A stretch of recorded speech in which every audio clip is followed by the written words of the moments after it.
Alright, welcome back to the Rising Empires League, hosted by the Rising Empires community. So we've got a map, Golden Heights here, the Play All 3 series between Team Snake, consisting of Wham here in the green trunks as HRE, with his ally and his twin, Puppy Paw, in the orange trunks, English.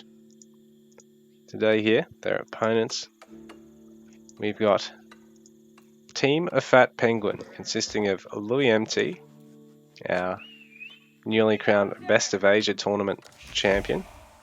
So big thanks to Back Magoon for hosting that one. If you haven't seen the replays, I believe I'm the only one who's done commentary of it in English, so you can check that out on my YouTube. And his teammate today is this fella here, who is CSO, I believe. He's on the Mongols. He's in the blue trunks. He's a very solid player. So right now, Team Snake lead this series 2-0, but are we going to have a clean sweep, or are we going to have a Fat Penguin take back a bit of pride here? So Wham actually going for a forward barracks at the moment. Puppy Paw is going to back up his teammate with Man-at-Arms first. Only the Vanguard Man-at-Arms. Only got the Age 1 stats, a little bit weaker than they will be in later ages. Empty. House of Wisdom looks to be going for a fairly standard macro start, while CSO going barracks first, but not really going to be able to go for a forward tower or something here. No chance to really pressure Team Snake for a little while here, considering Empty at the moment is really just concerned with working towards Age 2. CSO going to try and get as much harass damage done with the Khan here. Wham. Aware that if he just keeps pushing forward towards the Khan, he can't get kited forever. He's not going to be taking that little harass chip damage. Puppy Paw now bringing Man-at-Arms in as well. So this Ovu for our Mongols player is going to be under an immense amount of pressure at the moment. So is the Gur. So Puppy Paw is really going to try and force CSO to have to move over to these gold mines and just waste a lot of time. I think he'll be looking to cut Man-at-Arms production there, only after a pair of those. But it's enough to be a real pain in the ass, considering these guys are only going to take 1 damage from the Khan instead of 2. They're going to be really solid against small numbers of spearmen. They're basically worth about as much as 5 or 6 spearmen in terms of the actual infantry versus infantry output. In terms of value, you know, you've got, what are these guys? 80 resources versus 120, so you know, it's an investment of 3 spearmen worth of resources to get.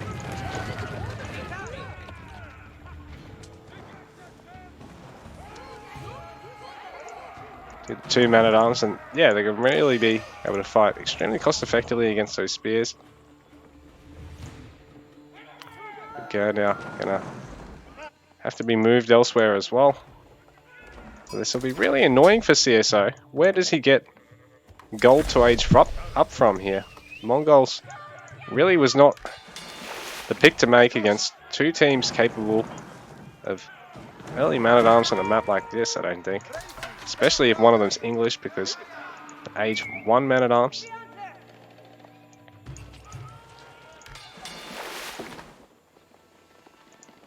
Puppy Paw. Just keeping these guys back. Doesn't want to lose them, considering he is working towards Age 2 already. Wham, also looking at aging soon. And we've got archery range here for Louis Empty, so he'll be able to support or even try and just pressure Puppy Paw at the moment, because it'd be a while for that castle hall to go up. So, in the meantime, Louis Empty can get 3 or 4 archers out. Maybe try and pick away at the villages of Puppy Paw. Put his opponent on the back foot. And really be able to take back some pressure. I mean, take back some map control. Put a bit of pressure on.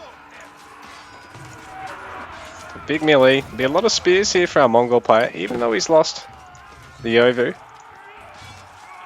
He does have the support of the Khan as well, so does have a tiny amount of backline damage. Man-at-Arms might be able to finish off a spear or two there. Ultimately, CSO able to force back this hold, but he's had to commit a lot to this. He's gone double barracks to be able to afford this. While Louis Empty, slight misplay there, he was focusing down the lumber camp, only for a couple of shots though. But he does lose one of his archers, another one gets quite low, and Puppy Paw restarting Man-at-Arms production, so it's going to make it very difficult for Louis Empty to actually take nice fights against this, because the Man-at-Arms longbow combo is pretty much only beatable by things that can field knights early on. And, you know, it sort of forces the English player to have to start making spears again and play properly. Because these guys are a little cheesy little bastard. They're expensive as hell, but they are a cheesy little bastard to have to face. And that's why I love them so much.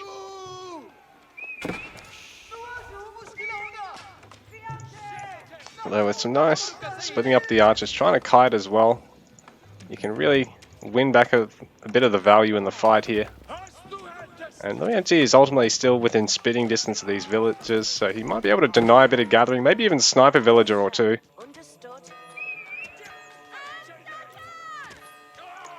Yeah, so Puppy Paw, a little bit stuck, having to try and actually fight with the vills. Obviously English has the best time of actually fighting back with the villagers. Wham probably has CSO on the run here, has lost that barracks, and has made another one at home. Getting Arch and Chapel, so he'll have some really nice wood line empowerment there. And I believe this might be just in range of his chapel there as well, so the food gatherers will get that empowerment, but he's not able to empower any gold. So for the moment, all the heavy armor production is really being done by Puppy Paw, and bearing in mind neither Louis NT or CSO have the ability to make any heavy armor at the moment.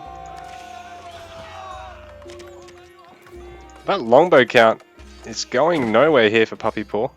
The Empty is doing a good job of splitting up the archers to try and finish off all the longbows. But he's going to have to start bringing across some more units. A little bit slow in bringing that archer into the play as well. Now with Puppy Paw using the warrior villagers. Committed them quite heavily there, but ultimately it may make the difference in this fight.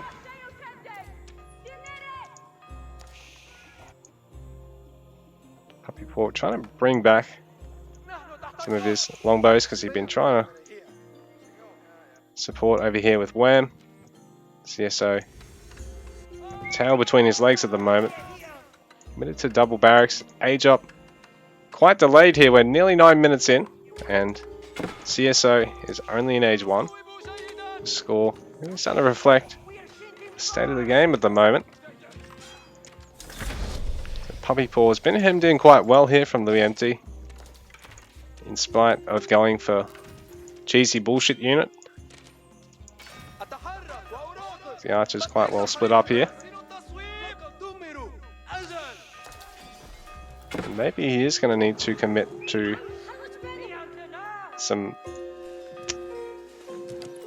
horsemen here, because this archer's been a real pest. Even though the Man-at-Arms can tank an awful lot of shots, you sort of need your critical mass of Man-at-Arms to be just as big as the critical mass of bows, and then it's disgustingly good. Until you get to that point, you're probably better off having a couple of horsemen in the mix.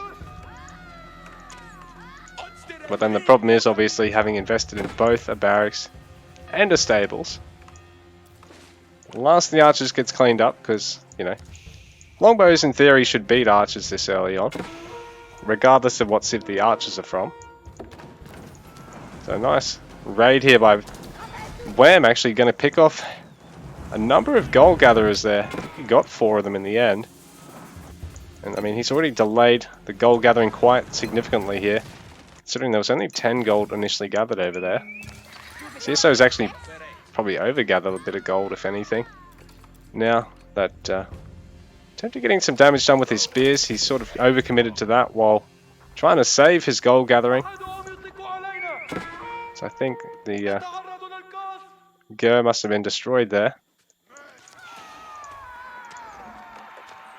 Now Wham, starting to harass Louis, who does have some archers there to defend.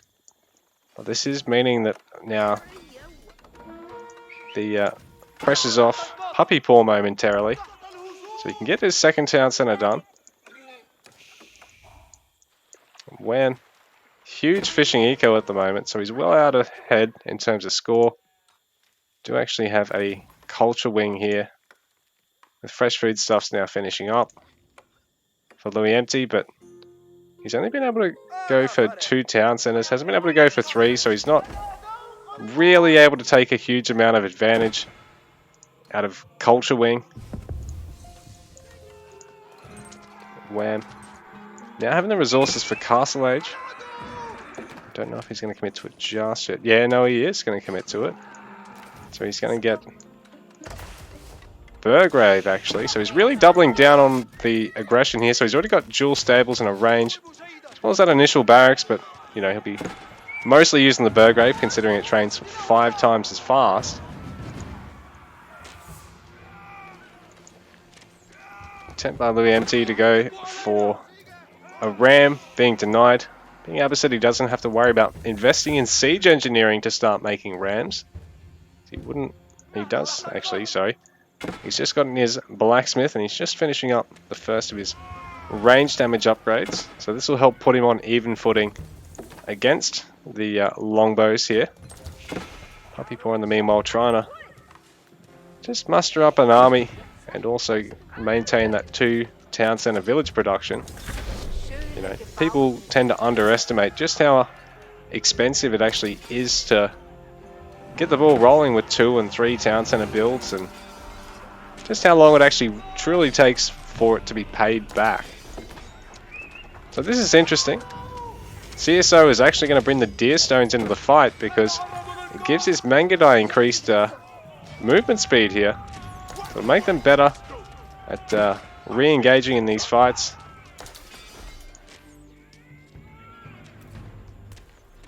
On top of that, he's going to restart his spear production, so it'll be especially important for them.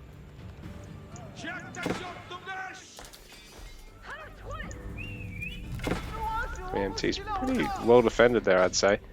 Has lost a number of these archers here now that Puppy Paw is really able to afford investing in almost constant production of these, well, more than constant production of these man-at-arms.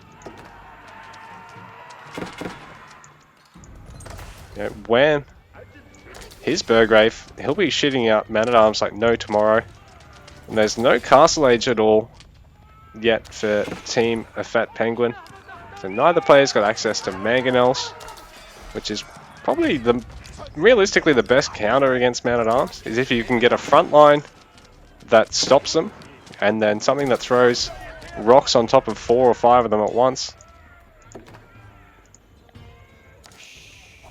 I think, honestly, everything else is just sort of second rate compared to that, because, I mean, these Mangudai can kite all day, but that's what they'll be doing all day. You better hope you're not paying them by the hour, because you're going to be one broke motherfucker. So, another archer being picked off there, but the boys from the north deciding they might back off and support each other over here, taking on CSO's Mangudai, because if they hit from enough angles at once, Mangudai just simply aren't going to have anywhere to go. I mean, they are getting a lot of damage done. But while they're getting their damage off, a lot of economic damage is being done to CSO. He's got 15 villages out of action, losing a couple there as well. More of them idling over here, unable to gather from the pastures that are generating the sheep. That's the bulk of his food economy. And GG, CSO is out. And so is Louis MT. So a fat penguin tapping out there. And Team Snake takes the series 3-0.